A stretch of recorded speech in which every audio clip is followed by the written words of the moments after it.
Annunciation Latin class, Capitulum Undecimum, Corpus Humanum, the human body, where we focus on a lot of the various parts of the human body, which, believe it or not, is actually very useful in scripture and in the liturgy, as you will probably see. Oratio initialis, in nomine Patris, et Filii, et Spiritus Sancti. Amen. Ave Maria, gratia plena, Dominus tecum. Benedicta tu in mulieribus, et benedictus fructus ventris tui, Iesus. Sancta Maria, Mater Dei, ora pro nobis peccatoribus, nunc et in hora mortis nostrae. Amen. Agenda. Capitulum undecimum. Nomine nutra ex declinatione tertia. We learned a bunch of the endings. Well, we learned the endings for masculine and feminine nouns for the third declension, and we had a bunch of them. But in this chapter, we're going to hit up the neuter nouns. We actually haven't had any of the neuter nouns. And they follow a pattern that sometimes is closer to the third declension masculine and feminine nouns, and sometimes they're a little closer to the neuter. So for the masculine and feminine, we saw rex, regum, regis, regi, rege, and the difference really between the non-I stem and then the I stem nouns was that there was an IUM for the genitive. That was the only difference. So you see EM, EM, IS, II, EE, ES, ES, ES, ES, regum, but panium. Regibus, panibus, regibus, panibus. And that's true for both the masculine and the feminine nouns. So it wasn't too bad. And I even pointed that out in one of the charts, that was the only difference between the two. Well, okay, now, oops, what happened to my closing parentheses? It disappeared. Few things are different here. First off, we do have the IUM in the I stem nouns, okay? And we also have a change in the ablative.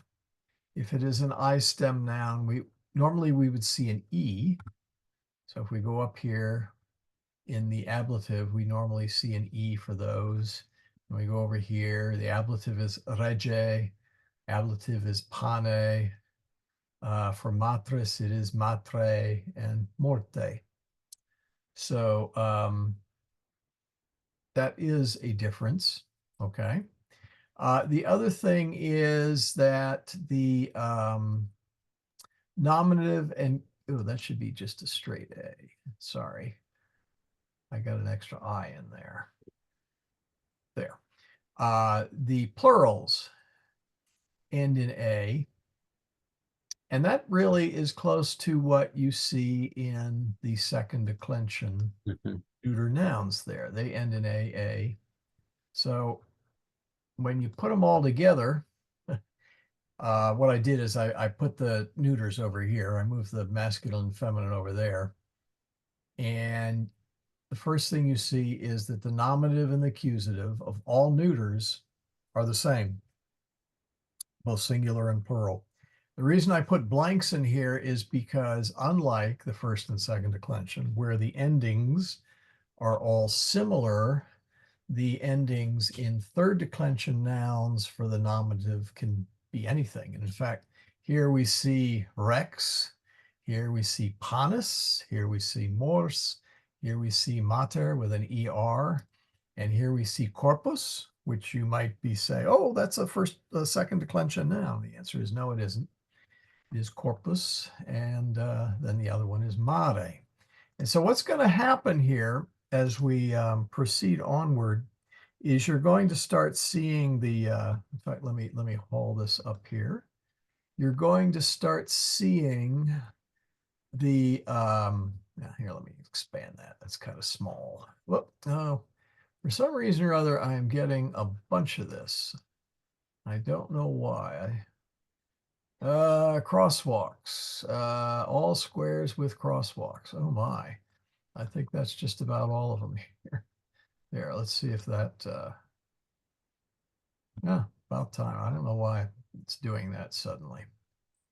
So for example, now we're seeing corpus, nominativus, et corporis, genitivus, crus, crurus, caput, capitis, os, oris, and so frons, frontis. We're going to start seeing what amounts to the dictionary entries so that you know which declension it belongs to. We've already been saying which gender, but that way you can keep track of how to decline those nouns. And so you're that should help, hopefully, help things as you go through the various, especially the third. As I said, the first and second aren't too bad, but the third can end. Michael, could you give an example of going to the dictionary and then Sure. showing one of those words and then showing? Yeah. All right. Let's see. When do we? How about fronds? That's forehead. There we go. So see. Oh well, maybe that's a bad one. I'm sorry. We want that one. See, frons, frontis. See that? Okay. I don't know. Yeah. And the frontis is the genitive. Genitive. Yeah. Pardon? Yes, the genitive. Okay. And once you have that form, now, okay, I actually looked up why they used to use a nominative and genitive for so many years, and then they suddenly started using accusative. And that's because they thought it was a great idea, because that's often the first form you can be introduced to. But the nominative, genitive, dative, accusative, ablative order was actually established by ancient Latin grammarians. That's how they systemized the language. So if I wanted to know the root of frontis, I take the genitive and I drop the tis. The is, the is, Pardon? the is. Oh, just the is? Yes. Yep. Yep. Here, let me pop up the key. See, genitive, regis. Okay, so you drop the is, not the g, right? Just the is, and that will give you mater, matris. So you just get rid of the is, and that gives you matra, matri, matre, matres, etc. So, Michael? Yeah. In chapter 9 of the companion, it lays out a basic rule for differentiating the I stem from the non-I stem. Yes. And they say that so the nouns that end in the third declension nouns that end in s, es, is, and ns are the I stems, and then those that have no particular pattern at all are the consonant. Right. So I gather that there are exceptions, as there seem to be all over the place in Latin. And you mentioned mare. That would be an exception because there's no s there. If I understand you correctly, mare is an I stem noun. Yeah, but That'd be mar. Yeah. Well, okay. Let's we're Do you getting follow, ahead, do you but follow well, my well, reasoning? yeah, no, we're getting ahead, but let's talk about how to distinguish them. First off, most third declension nouns do not belong in the I step class. So if you have to make a guess that they don't. So how do you tell other than a dictionary, besides using a dictionary? Okay. First off, masculine and feminine, I stems. The genitive form of the noun, which ends in two consonants. So as in pars, partus, the stem is part and thus it is an I stem. So if you see something that has these two consonants back together in the genitive form, it is an I stem, with the exception if the stem ends in L or R, such as matris. So the stem there is mater and it is not an I stem. And the reason, see, this is pars, partus, whereas this is mater, matris. The other ones are all of the what's known as parasyllabic, meaning they have the same number of syllables, such as panis, that's nominative, and panis, which is genitive. So that's an I stem as well. So there are a couple of general rules of thumb that you can use to apply on that. Can you give us another parasyllabic example that doesn't, like here, ponus is the same. Yeah, well, that's what it is. It means it's. I know, but is there another word that you can think of right off the top of your head that was parasyllabic but doesn't match exactly like that one does? Canis. Maybe I don't understand the question. They have because to here the nominative and genitive are exactly the same. Yeah, exactly. I know that part. That's not my problem. I'm wondering, do you know of another word that you can give us as an example that is not the same in the nominative and genitive, but is parasyllabic? No. Okay, so are they usually going to match But no, like that? parasyllabic means they have the same syllables. Oh, same syllable. I'm thinking same number of syllables. Okay, that's where I was confused. Same. They are basically the same. I'm adding words. I'm like a Protestant. I'm adding words. Okay. Yeah. No, so canis, you know, we've had a couple of them. Okay. But you. Michael, going back to my question, Jesus. I realize that you're explaining it in this way, and I'm just looking at it from the way it's explained in the companion. Okay. And it says that two-syllable third declension nouns, the typical I stem third declension noun ends in an S, an ES, an IS, or an NS. So there's always an S there somewhere. And I'm saying that apparently the mare is an exception to that, obviously, because unless you think of it as a one-syllable word, and so that makes it outside of that category. Well, okay. Keep in mind First of all, do you agree that? Well, no, because you missed something that was important in. Okay. Those were for masculine and feminine nouns, not neuter nouns. Because in chapter 9, we did not have neuter third declension nouns. Well, that's true. They were referring to masculine and feminine. So you're saying that I stem nouns, the rule is different for neuter gender. Yes. In the third declension. Yes. Most I stem neuters end in E, AR, or AL. Okay. Like animal. Yeah, like animal, animalis. Right. Okay. We haven't had calcor, calcaris, that has to do with a spur. Sedile, sedilis, seat. So now I'm thinking of the animale carnivale. Yeah, well, yes. And that would be a great way to, other than that was French, that's a great way to remember that animal. Yes. Is a all of the animals. Yeah, and in the whoops, where did I put it here? And in the and in the Oh, never mind. It does end it. Yeah. Oh, and sorry. I- And in the ablative, it ends in an I. Sorry. So I actually had a very quick question. You said parasyllabic means the same syllables. Right. So why does like paraglider not mean the same glider? Is I'm thinking of what does the word para actually mean? Peri. Para?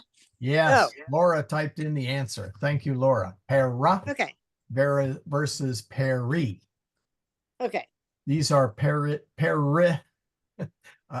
to get that I in there. Hmm. Parasyllabic. But Parasyllabic. Let's see. as opposed to paraglider. Yeah, as opposed to paraglider. Yes. Okay. Yes. So Michael, going back to what you were just saying, did most of the neuter third declension nouns not end in S?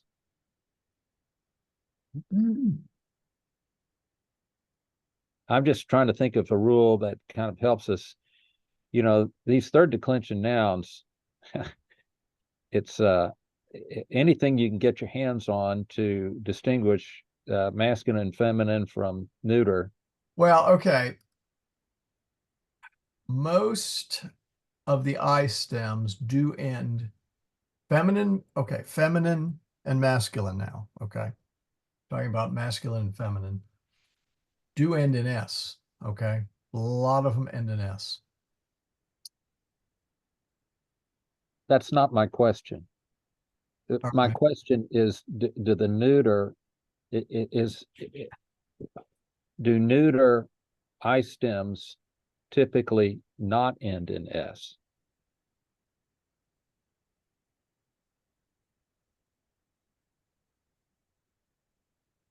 I believe that is correct. Okay. Whereas the masculine and feminine I stem third declension nouns do typically end in S. I would say often. Let's Okay. not over. Well, it's just helpful to distinguish the Yeah. neuter from the. Yeah. Oh, yeah. No, I agree. I agree. Yeah. But see, here we have more panis and mors. Okay. Now I forgot where I was going with this. These are masculine, feminine. Yeah, masculine and feminine now. And they end in S. Corpus ends in S. Okay. Right. But it's neuter. Right. So. But that's not I stem. Yeah, and it's not I stem. Well, that's Yeah, true. I was That's just right. talking about I You're stem. only interested in I stems, aren't you? Oh, now let me think. Do Hmm. I know? No, actually, are there any I stems, masculine and feminine?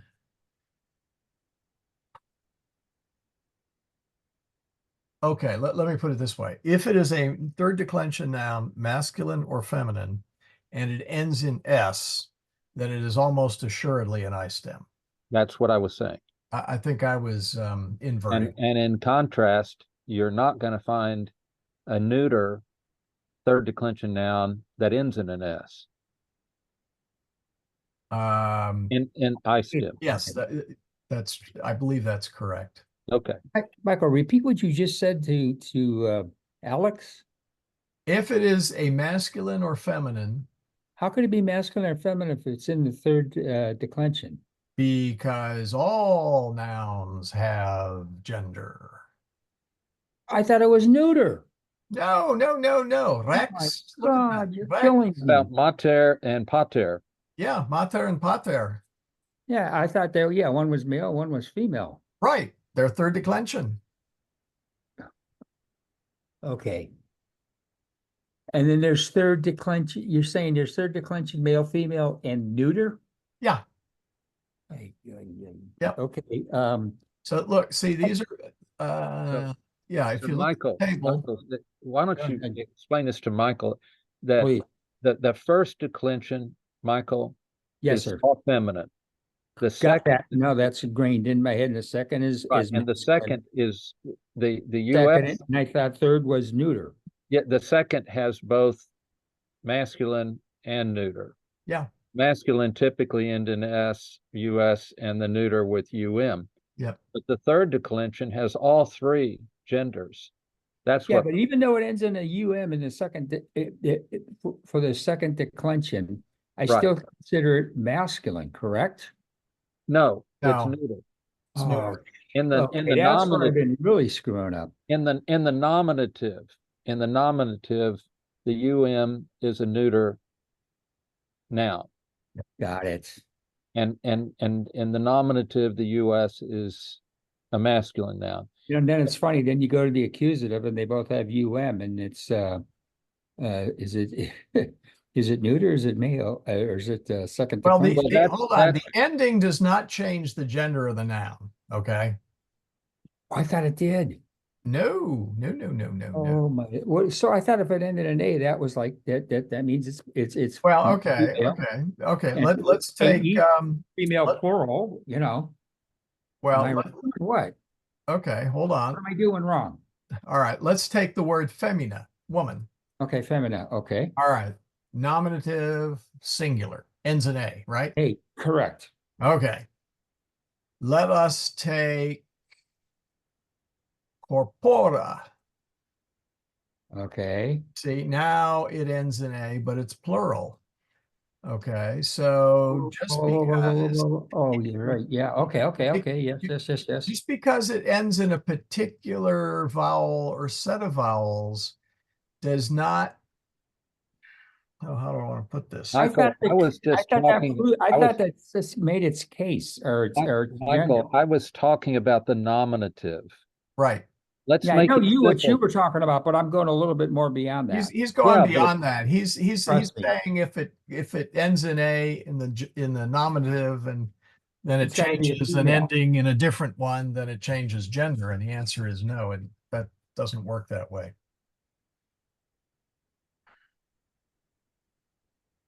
Right. That was my question. Correct. But there are three genders, Michael, in Yep. the third declension. That's Well, the, no, hold on a second. Actually, there's 54, I think we're up to now. Just Well- teasing. That's a bad joke. Oh. I knew what he was talking about. I know. Yeah. But I'm glad somebody appreciates my And, sickness. and we'll get to those genders later. Oh, God, please, no. I only Watch got out, you might get computer work. canceled. I just canceled the class. Okay, so so the gender stays the same. All the ending determines is what case it is. Correct. Is that would be a safe statement? Correct. Okay. All right. Correct. For example, let me throw. I hate to go backwards with you guys, Oh, but that's all right. Let's let's see. Let's take femina, okay. dominus, and let's see, what's a nice neuter how noun? about verbum? Oh, thank you. Yes, verbum. Thank you. All right. So this is feminine. This is masculine. Whoop. Correct. Oh, wait, that's going Wait to a look minute. Dominus is masculine. masculine here. I Right. want there. This is masculine. And Verbum would be neuter. neuter. Okay. Right. Okay, got it. Now, let's make them all genitive for a moment. Put them in the genitive case. Let's femine, AE. Okay.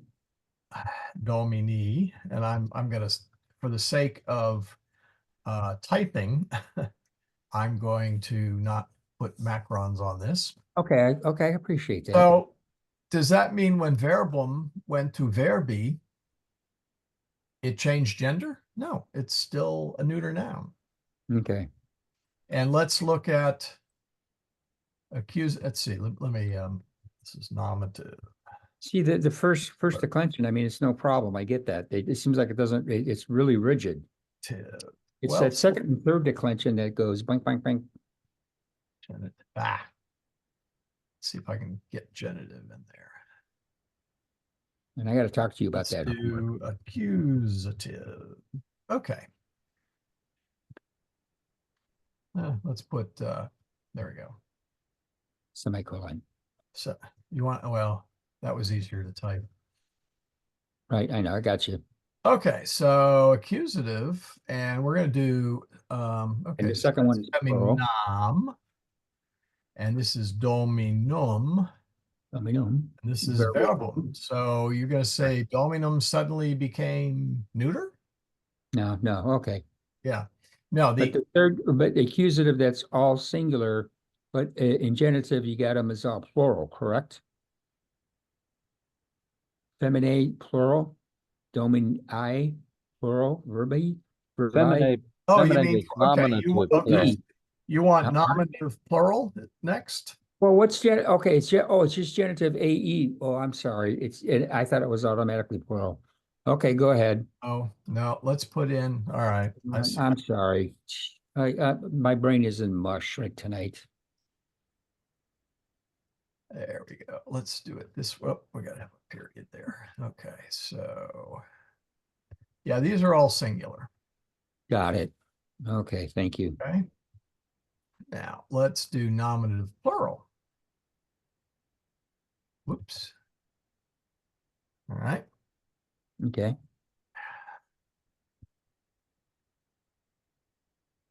Domini, verbi.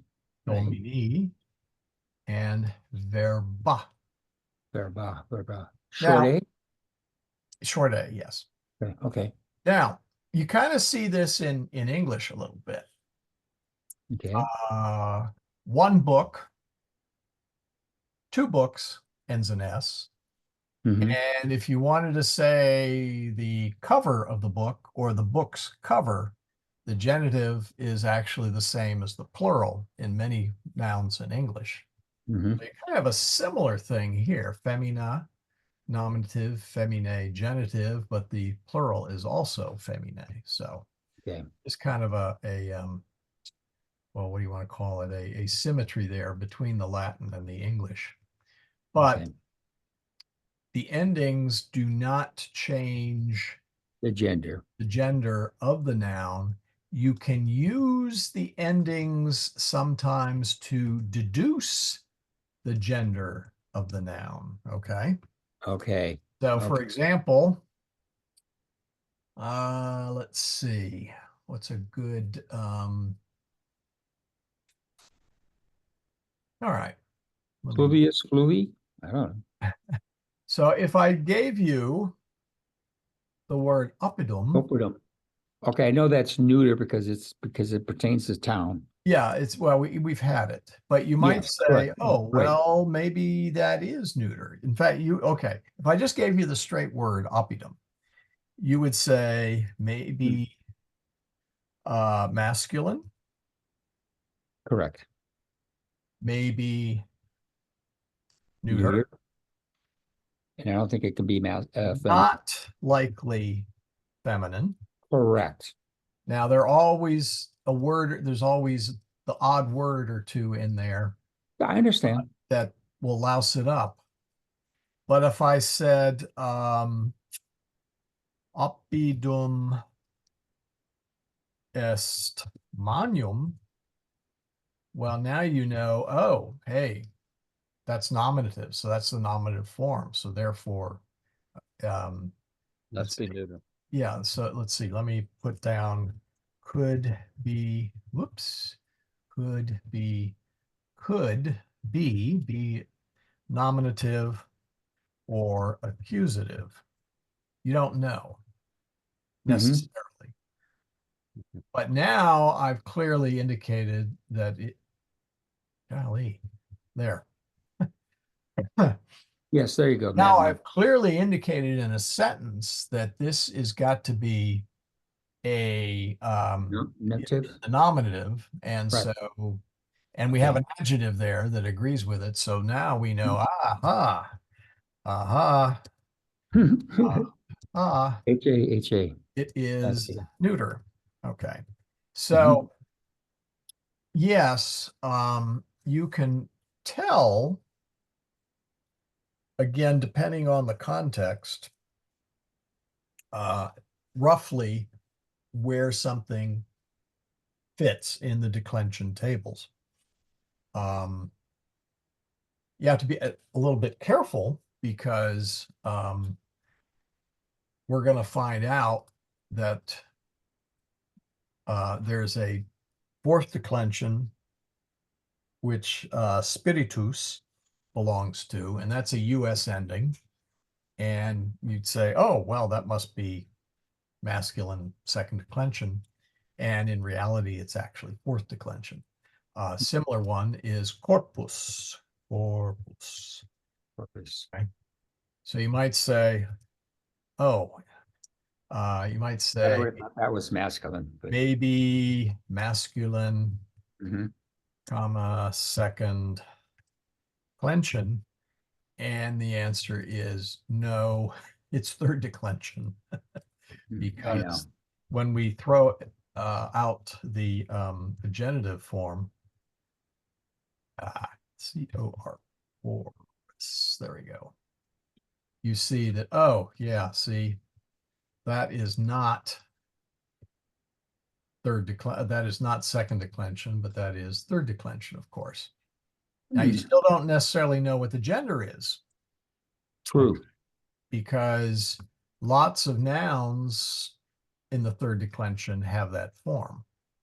Mm-hmm. So you would need to see it in a sentence like corpus I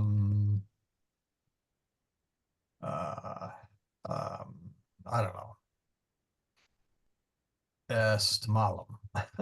The body is bad. That's the only thing I can think of off the top of my head. Mm-hmm. That's terrible. Now you could say, okay, now I know that it's not only third declension, but that it is indeed actually a neuter noun. So you can do a certain amount of deducing which declension and which gender a noun is. Oh, okay. Okay, I got it. You said it's third declension. I was going, well, it could either be first or third. And then is it the malum that makes it, because you're tying it with corpus, that it makes it? Right. Okay. Shows that it's neuter. That's like the qualifier for corpus. It is neuter, yes. Michael? Yep. I don't think any of the third declension nouns end in UM though, do they? In In UM? any of the cases? There's EM, right, but not UM. Oh, no, there are no UM ending. Yes, you're quite right. There's no.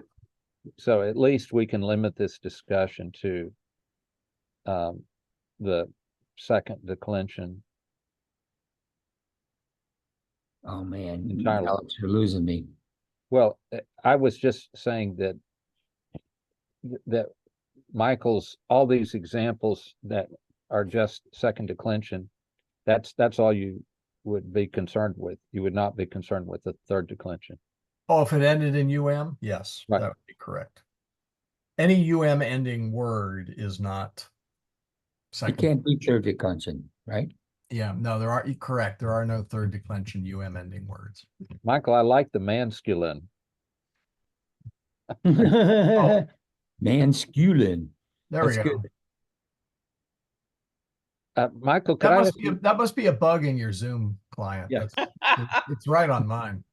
Michael, just to kind of your first example there about oppidum est magnum, I was just curious, earlier when we were learning about the locative, it talked about specific city places. Yes. But how about if you said east oppidum habitat? Would it be oppidi? In other words, and he lives in the city? No. Right.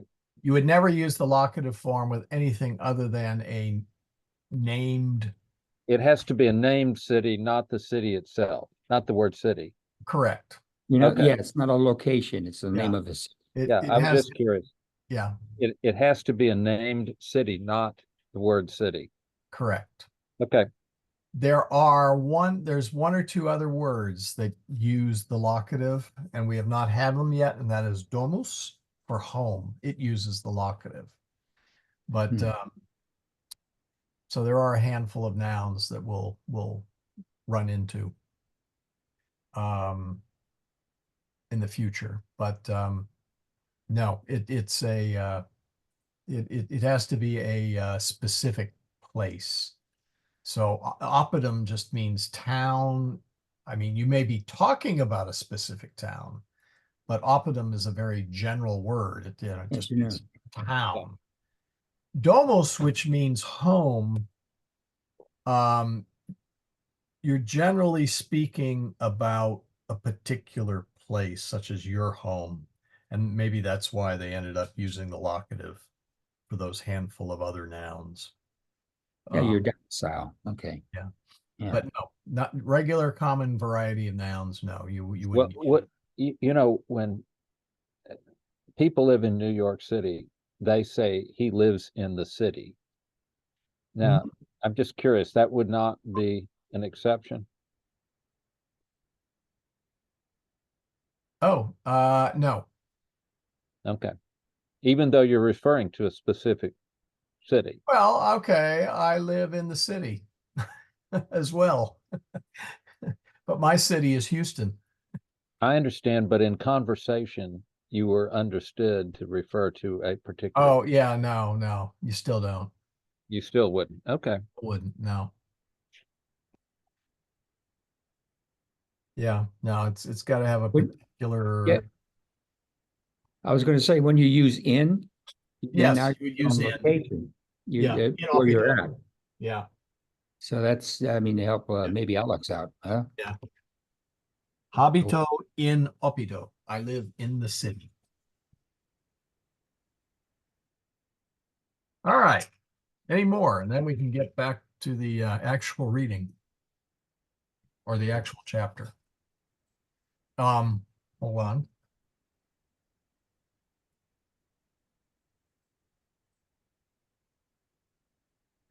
There we go.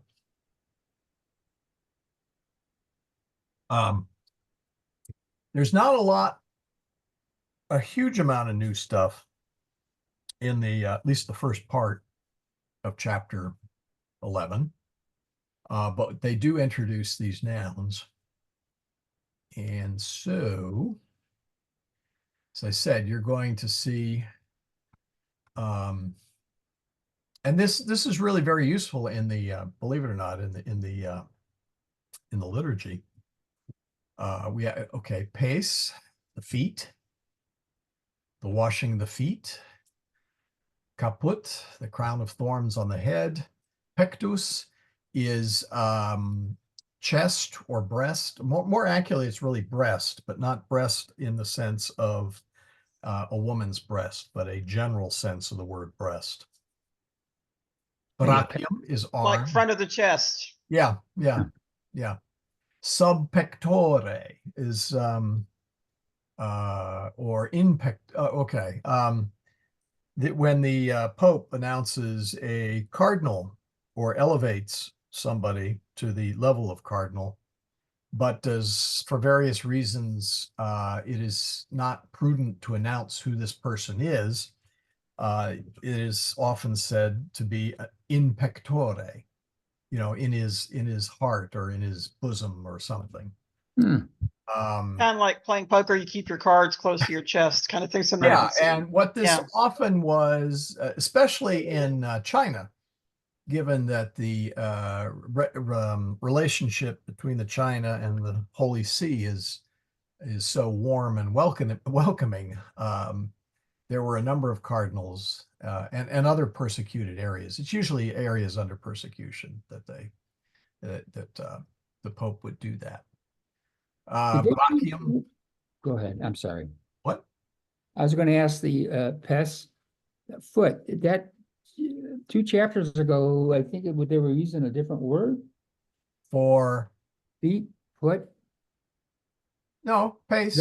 Footprints. You're thinking pedes, which is the plural. Yeah, pace. Yeah, pace. One pace. 2 pedes. In fact, you'll even see that. Let's see. Due manus et duo pedes in corpore humano sunt. 2 hands and 2 feet are in the human body. 8 days. Yeah. And singular is just pace. Yeah, 1 foot. Yeah. Oh, Now, all of these. Okay. like an idiot, I was working on chapter 10 and I didn't know we were on chapter 11. Yeah, most of the words here, okay, caput, capitis, third declension, humerus, humeri, that's second declension, pectus, second declension. Was that right? Wait, pectus. Pectus, yeah, no, it sounds like it would, well, I thought it'd be neither third. Remember now, pectus in pectore. Hold on now. I Not think that that much. is actually third. Yeah, that's what I said. P-E-T-T-U-S. Yep, it is pectore. Okay. I had to remember what the other form was. Whoop, sorry, wrong button. Okay. There we go. So most of these are all third declension nouns here. Frons, which is forehead, oculus, eye. Now, oculus is second declension. Right, we've had that. Yeah. Jena, cheek, feminine, jene, Mm-hmm. una jene, or una jene, duo jene, os, labrum, lips, column, neck, which we have had. What's the on his, it looks like on the back of his neck on the picture? Humerus. What's that? Shoulder? Well, what's the what's the bone in your upper arm called? Humerus? Yeah. No, Humerus. leg. That Humerus. Yeah. Now in this case, it really means shoulder. Okay. yeah, that's what I thought. You like your shoulder or Shoulder, upper arm. Yeah. Brachium is usually just plain arm. Okay. So And yes. the os, the mouth, we saw something like that when they were referring to the word door, which is an opening as well. Ostium. And Ostium. Really? Wow. oh yeah, well that's true. Ostium. Yeah. Yes. Ostium. Oh my gosh. But I hope you don't have an ostium or an os. Actually, it's an sorry, that's a long O. Os. That's a good way to remember it, Teresa. Yep. So As much as I talk. Yeah, no, Teresa, keep talking. I'm listening. all right, so let's tell you what, I'm going to play the audio. Oh, what happened here? Oh darn, I guess I timed out. Had a lot of problem with that lately. All right, so I'm gonna just play the first part. Sweet. Capitulum undecimum. Corpus humanum. Oh, can you hear that? Corpus humanum. I may have to say, listen, hold on here. I have a special setting for this. Disable share computer sound is, whoop. Hold on just a second here. They changed this. Quator membra habet. Duo brachia et duo crura. Brachium membrum est, et crus membrum est. In brachio est manus, in crure pes. Due manus et duo pedes in corpore humano sunt. Pause that there. Okay. So, corpus humanum quattuor membra habet. Uno, duo, tres, quattuor. Duo brachia, unum brachium, sed unum brachium et unum brachium, Hey, Michael, duo brachia. Yes? brachium, is that where we get the word embrace? Um,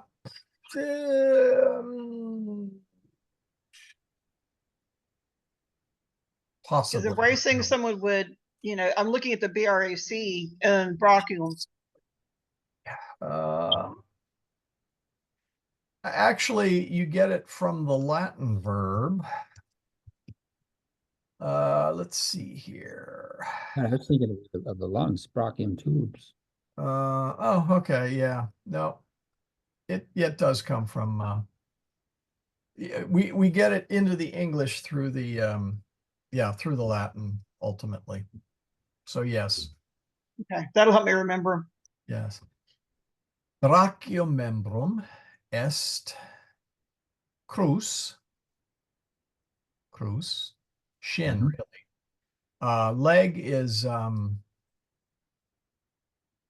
Remember, well, darn it, now I can't think of the word for leg. Oh, terrible. I should know leg. There you go. It's a limb. Oh yeah, that's what I want here is okay, I'm thinking of the femur and the thigh. Never mind. Crus is there we go. Crus. Oh no, let's do Latin. Crus is the leg, the shank, or the shin. I usually think of it as the shin, but that's probably not it can be either. So wait, back to there. So brachium membrum est, crus membrum est. In brachio est manus. In crure pes. Due manus et duo pedes in corpora humano sunt. So there's nothing other than a bunch of new words. manio, mano. Yeah, now, okay. What declension is manus? Fourth.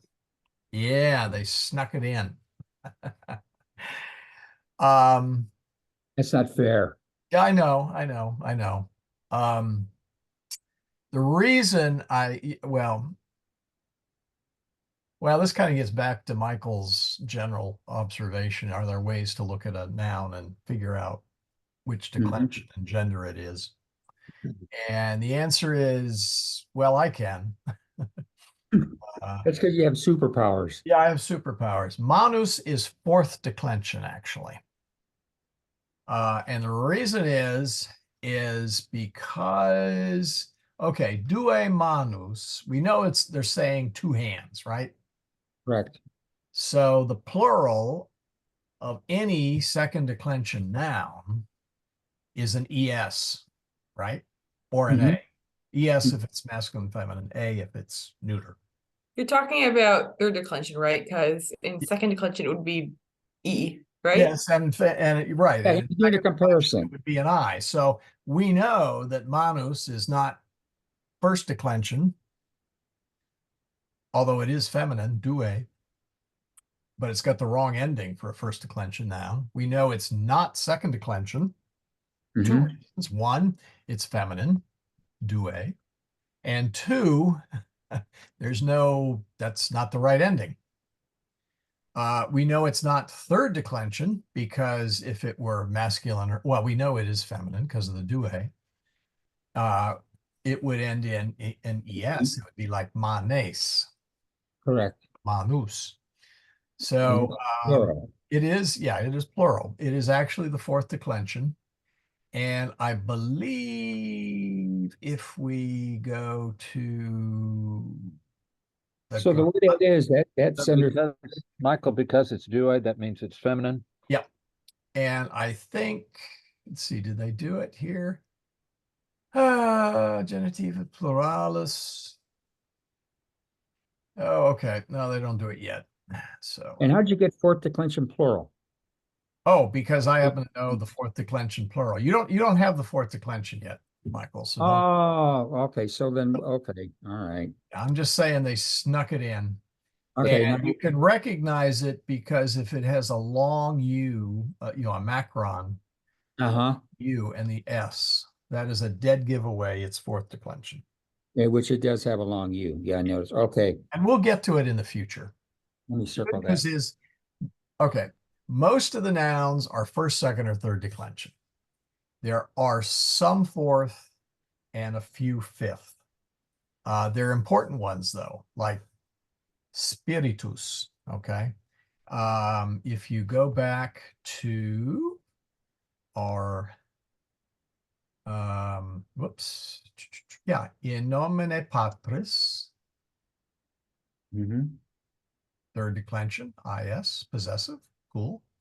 Et filii, second declension, possessive, genitive, cool. Et spiritus sancti. You got a Yeah, macron. I've been sneaking that fourth one in there all along. Yeah.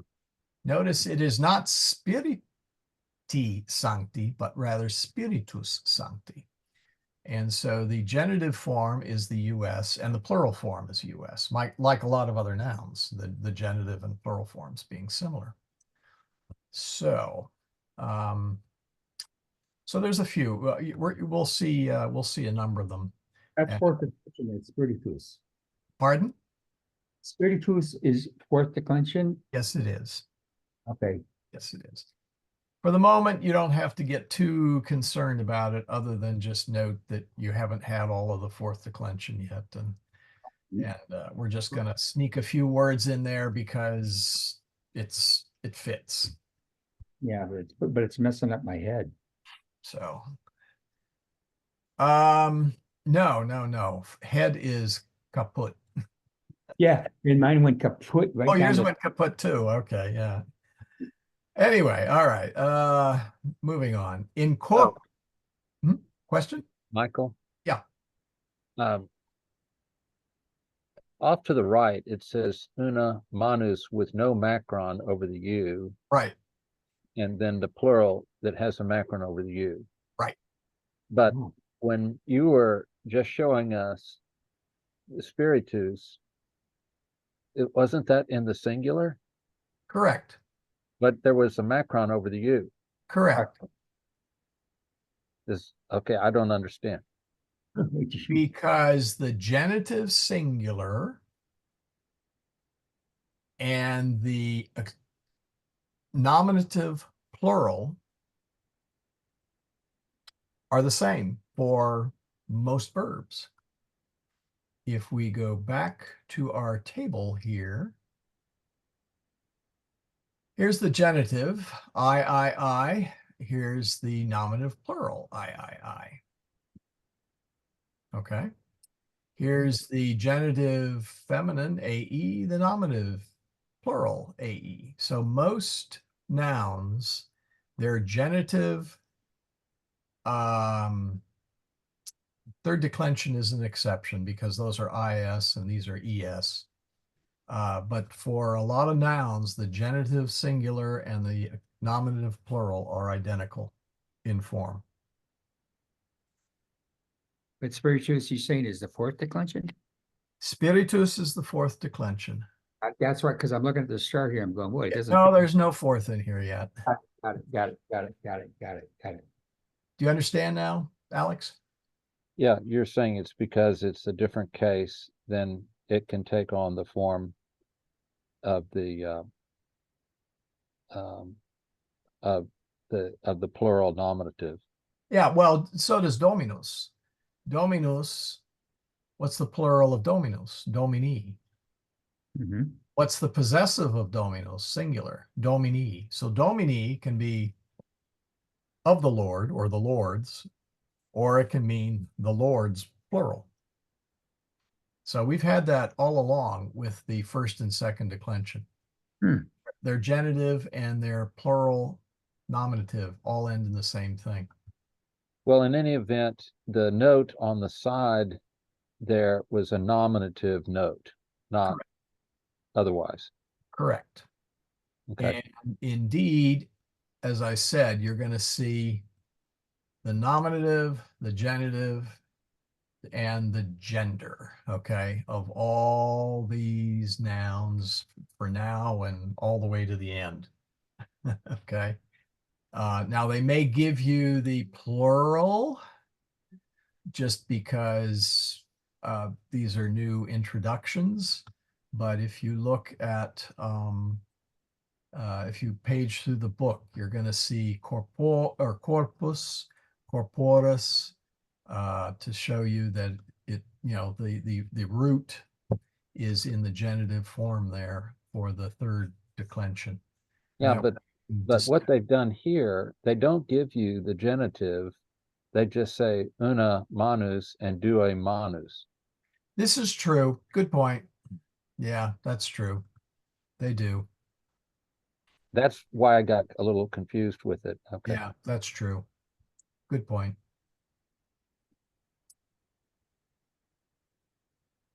Well, I'll give you a hint.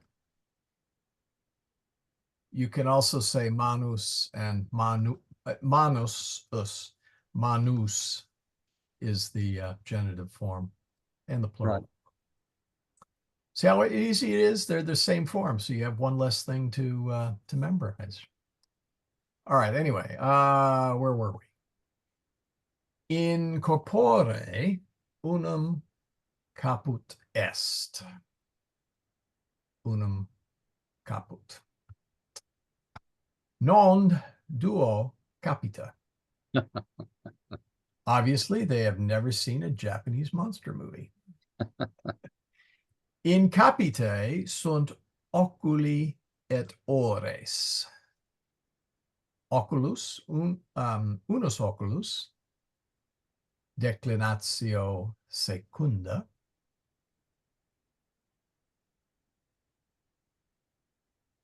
So they're saying the eyes are located in the head. Pardon? They're saying the eyes are located in the head. Yes. Yes. Okay. Where was I?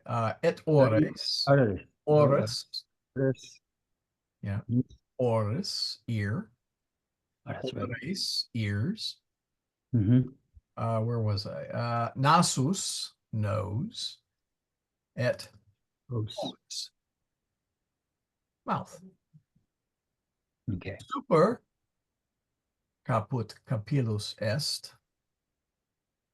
Above the head. More so from some of us than others. Capillus, hair. Oh, hair is above. Yeah, hair is on top of the head. Hair is on top of the head. I'm assuming that's a standard haircut for for the Roman man. Pretty much, actually.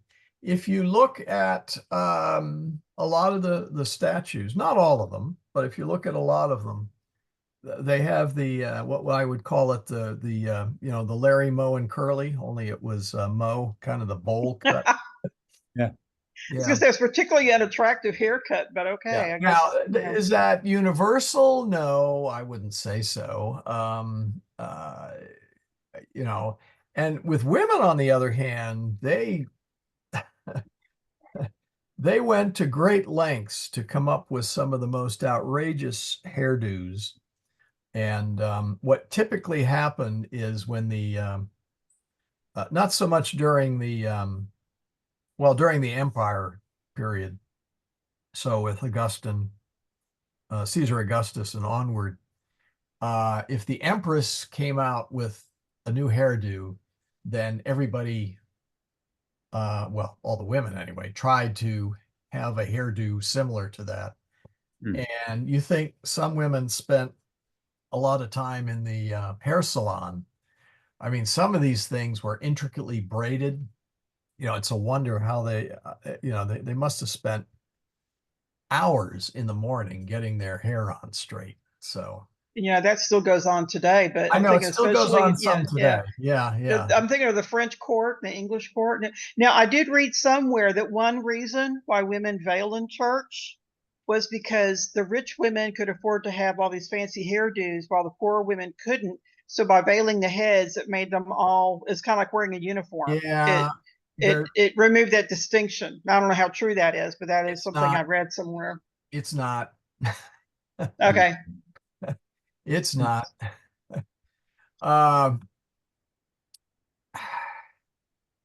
It comes actually from the Jewish custom.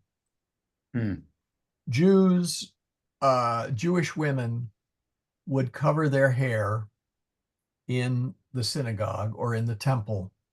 And actually, if you read St. Paul, he says that a woman's glory is her hair, which Oh, to a the certain crown. extent is, still true today. And Mhm. that That's it's interesting because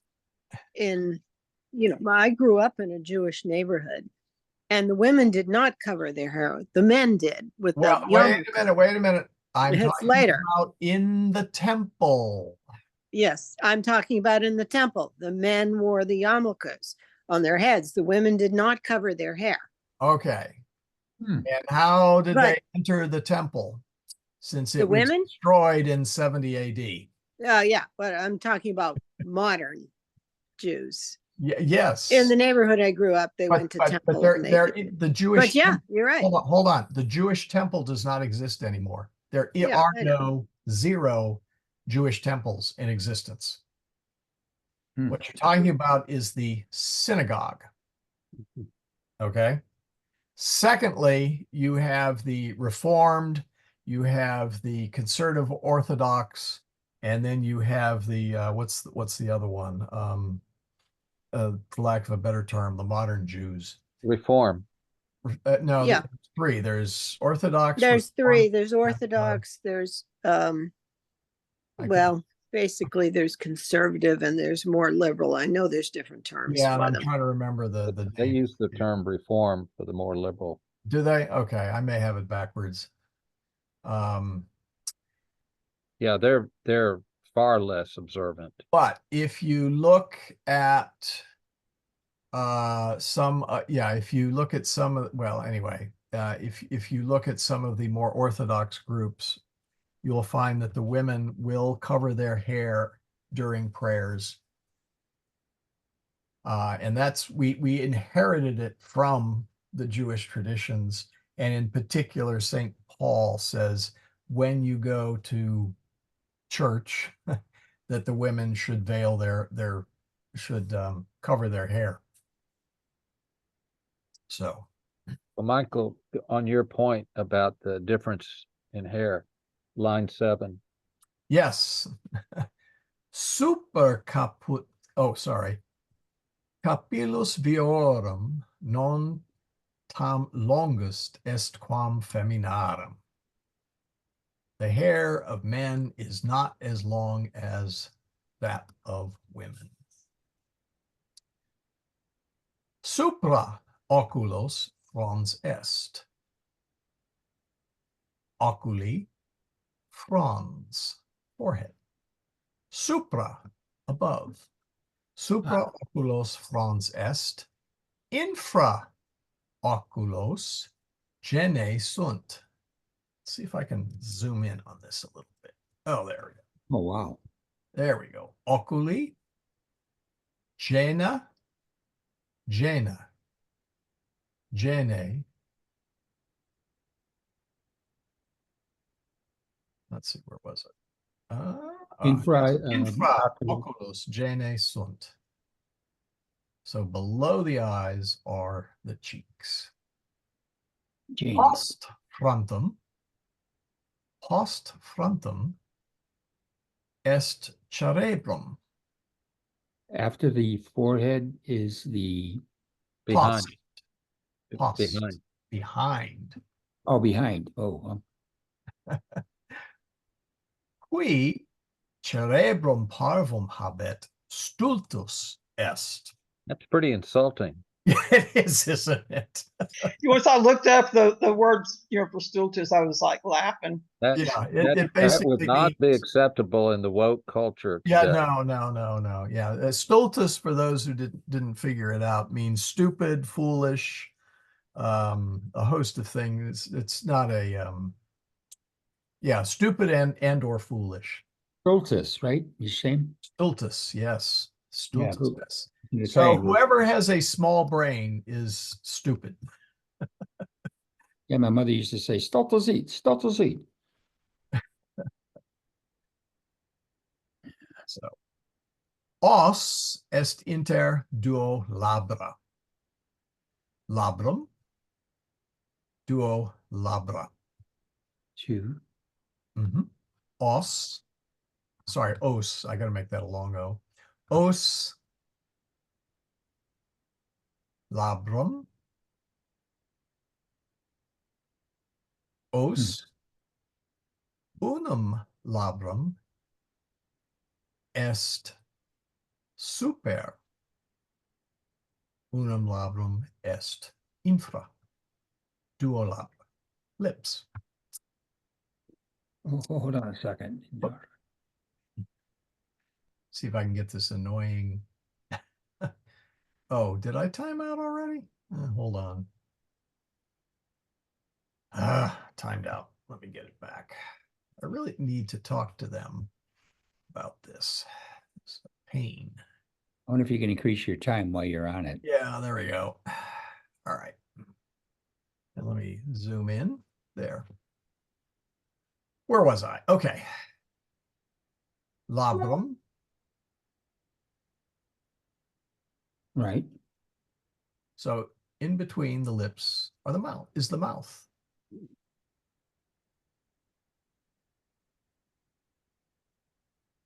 Os or os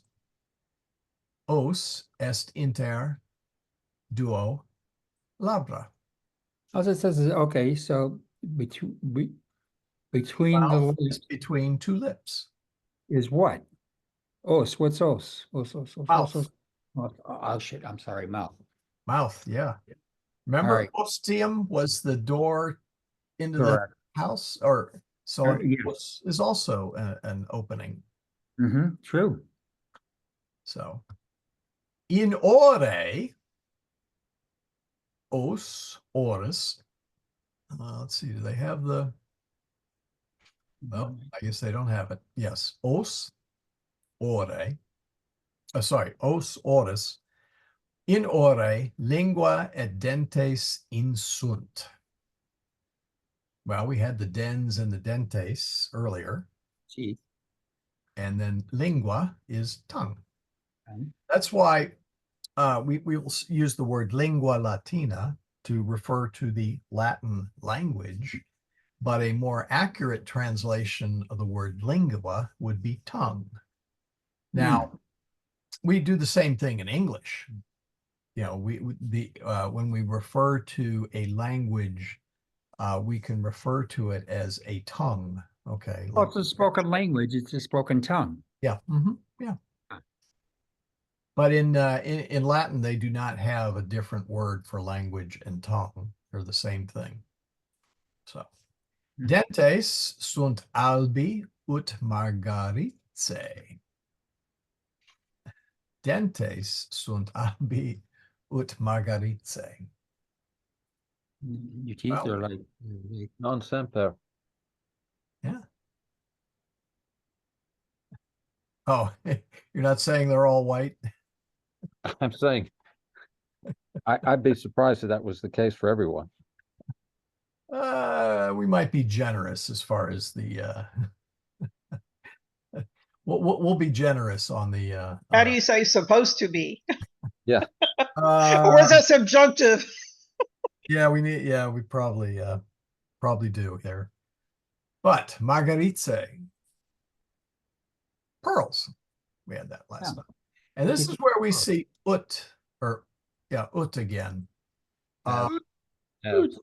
Yeah, it's going to be an all-purpose conjunction for all sorts of things. For now, just think of it here as it means like or as. You may have seen a picture of Saint Michael the Archangel. Yay. Quis ut Deus, who is like God or who is as God. So ut can be translated all sorts of different ways. I don't know why St. Michael didn't get top billing. He did. I mean, if he's like God, he should be the -- angel, period. Well, there's the seraphims, the angels. Well, okay, yeah. I mean, the guy's like a PF, I mean, a sergeant, and he could have been a I major. don't know. I would always vote for Raphael. No, he is the prince of the heavenly host. That's right. Yeah, exactly. He's in charge of everybody. Yeah, so he's not a sergeant, he's a prince. I know, but he's an angel And in the rank, angel isn't the top Actually, he's an archangel. He's an archangel, archangel. Okay, but yeah. still he's not a cherubim or seraphim. You're right. No, you're right. But I did when they listed as angel, I go, wait a minute, he's got to be a higher class than just an angel, is what I'm saying. That's all. Yeah. So Lingua est labra ruba sunt ut rosae. Lingua et labra rubra sunt ut and rosae. There you get the ut again. There you got the ut again. Yeah. so like Really roses. not quite. It's really not quite a long U. It's more of a short. Ut. Yeah. I tend to either make it too short or too long. That's because my native language is English. The lung in the mouth and The tongue and the Right. lips are red like roses. roses. Well, the language and the lips are red. No, in this case, they're No, talking no. about the actual tongue. I'm teasing. Yeah. Hmm. So, Yeah, you hang out with some weird people. homines oculus vident et oribus audiunt. Men's eyes see and ears hear. Oh, and well, I should say, sorry. Men see with their eyes and Mhm. hear with their ears. Yeah. Again, The- homines is generic. Homo qui oculus bonus habet, bene videt, qui oculos malos habet, male videt. Wow.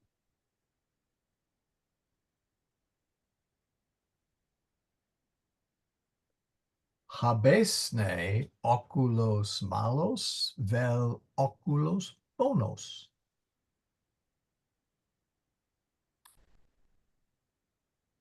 If you got good eyes, Have you got good eyes or bad eyes? yep. You either see well or you see poorly. Yeah.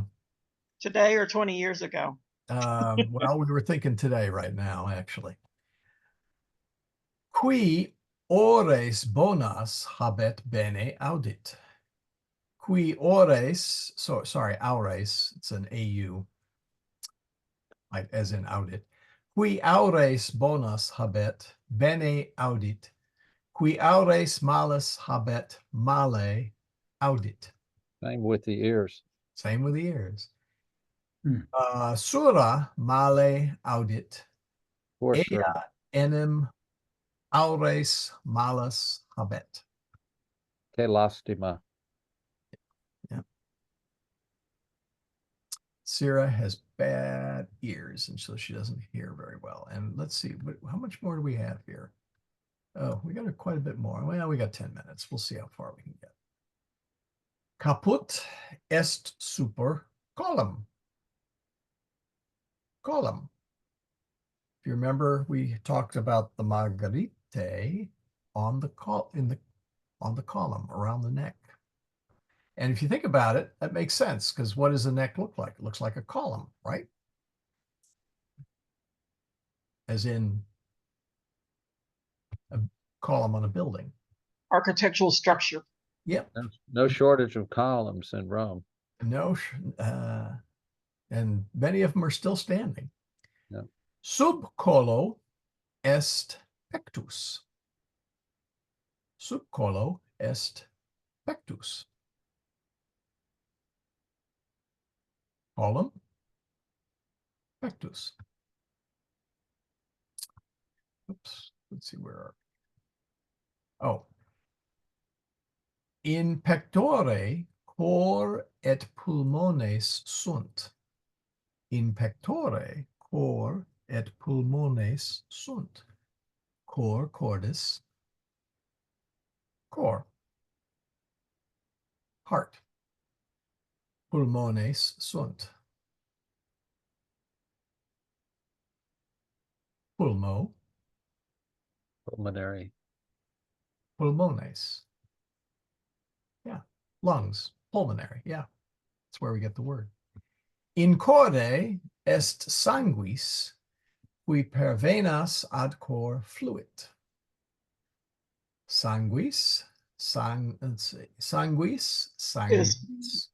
Is sanguis is blood, and they're saying now fluid, that is to flow.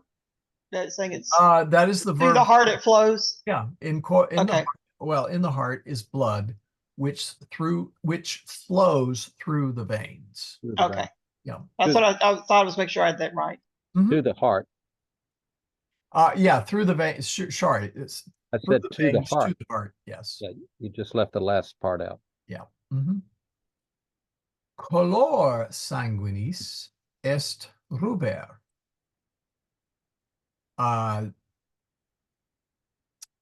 If you ever picked up a hand missile, the rubrics are given in red.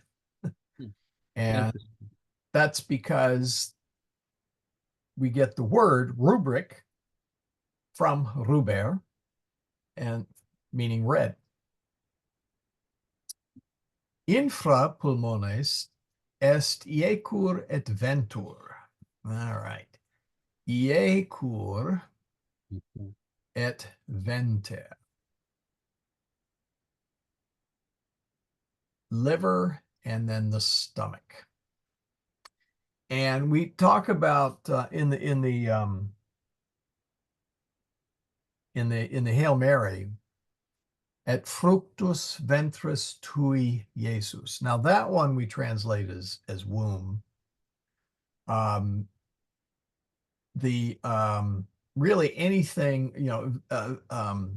venter may be translated a little more generally as belly, because they're kind of referring to that whole area. Okay. Yeah. Kind of upper abdominal boy, abdominal area. So you'll see belly is a general related to ventricle. No, that is something else. But when you're referring to it in the Hail Mary, it's pretty clear that you are referring to the womb where the fetus is located. The child is So it located. has both a general connotation and Yeah. a specific one. Yeah, both. Yeah. And it can mean stomach because you'll see it in using It says in a in paunch. particular the seat of the Yeah. stomach. Yeah. So it's I think the ancient Romans tend to get a lot of mileage out of their words. So let's see here. Where were we? Iecur. That's the liver. Iecur venter sunt viscera humana. Viscera. We get the word viscera. You Like might, eviscerate. yes. So you might translate that as innards. A couple different ways to. Let's see here. Whoop, viscera. There we go. Well, all right. The inner parts of the. Okay, hold on. Did I type that wrong? Viscera. Oh, that's right. Vicus. I'm sorry. I forgot that. Viscera is the plural form. Vicus is or viscus is the singular form. We usually see it in the plural. But anyway, it's the internal organs, the innards, the viscera, etc. So,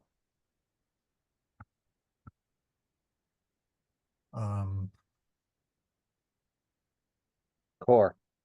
core. There we go. In ventra cibus est.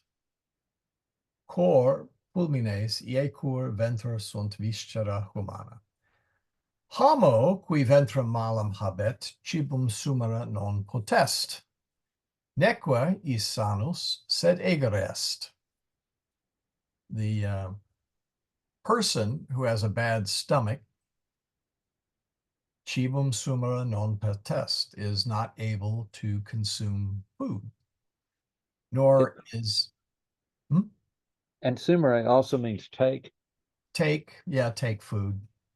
It you know, in Spanish they use the word tome, which means take, but that it also means to consume. Mhm. Yeah, if you ever recited the standard blessing in Latin, benedicnos Domine et haec tua dona, quae de tua largitate sumus sumptuari.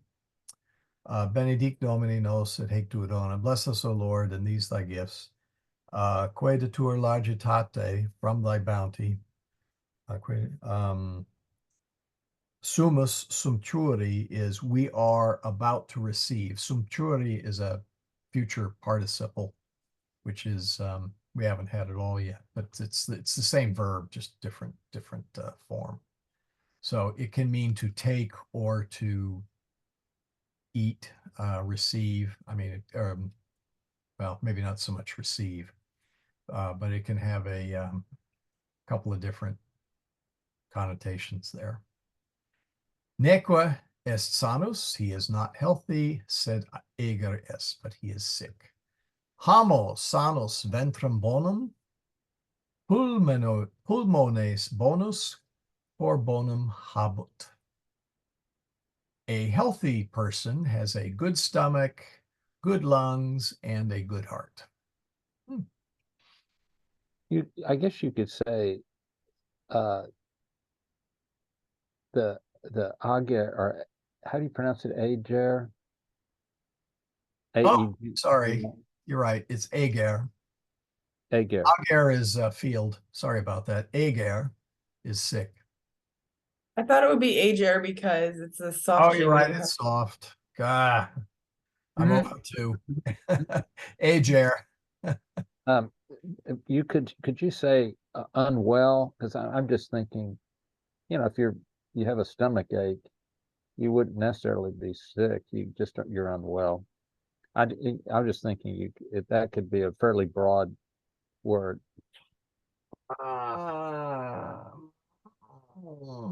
Good question.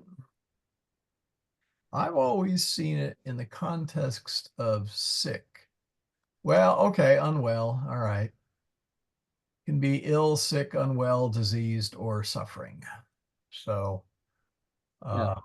and then there's also the mental, which means troubled, anxious, sad, sorrowful. So So it can be used broadly. it can be used broadly, yeah. Can't say as I had really thought about it before now. Okay. And we're almost out of time.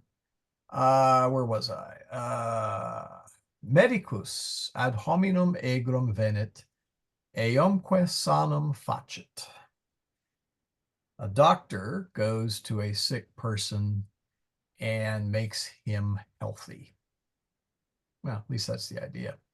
Yeah. Medicus est vir qui homines It's really egros he sanat. comes, right? He Pardon? comes, not goes, but comes. The doctor comes Oh, to sorry, comes. Yeah, the sick person. yeah. Well, he also goes. Okay. Medicus est vir qui homines egros sanat. Doctor is a man who um, wait a minute, qui homines egros. Oh, who makes healthy. Heals, yes, the sick. sauna, Yeah. what's that word we use in mass? Sauna, oh my gosh, my brain just went on a brain fart. Sana in corpore. Sanavitur is one of the words, yeah. Yeah. Yes, yes. Sed multi egri a medico sanare non possunt. Yeah. Right. Yep. So anyway, we are out of time. So with that, we will wrap it up and continue on for next week. Let me bring this up. Let's see here.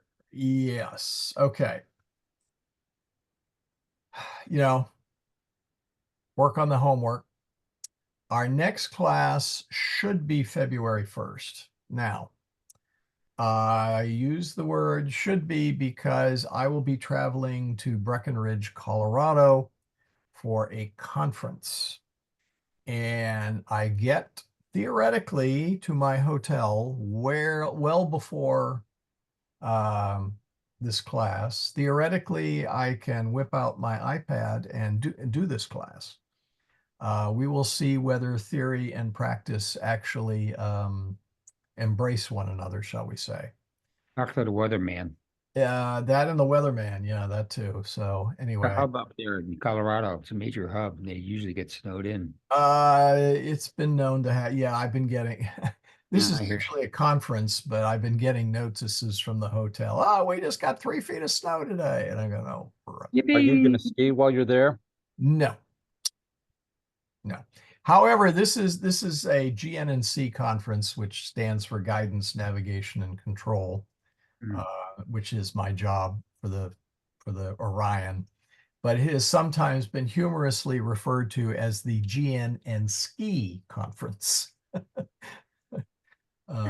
Big. Yeah, and it should be the GN and Beer Conference. Well, no, I will see that they really have us scheduled.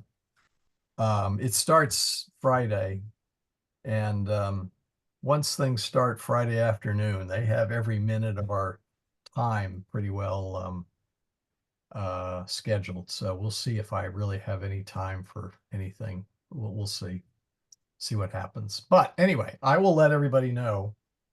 Okay. What I'll do is I'll have my iPad along, Mhm. and I'll have 2 emails drafted. One that says yes, and the other says no, can't make it. We'll see how that works. And I return Wednesday, the following Wednesday. Wow. And we should have class then. That would be the 8th, if I did the math right. Mhm. I should not have a problem with that one. Okay, okay. But this next Thursday, I have no idea when I will be getting into my hotel. I do get in not too late in the afternoon. But Breckenridge is it's a good ways from the airport in Denver, so I may not make it in time. Okay. So with that, let us wind up or wind up, wind down. Anyway, finish up. There we go. I will mute everybody and we will do the oratio finalis. In nomine Patris et Filii et Spiritus Sancti. Amen. Pater noster, qui es in caelis, sanctificetur nomen tuum. Adveniat regnum tuum, fiat voluntas tua, sicut in cielo et in terra. Panem nostrum quotidianum da nobis hodie, et debite nobis debita nostra, sicut et nos debitimus debitoribus nostris, et ne nos inducas in tentationem, sed libera nos a malo. Amen. And with that, we are done. And I will stay on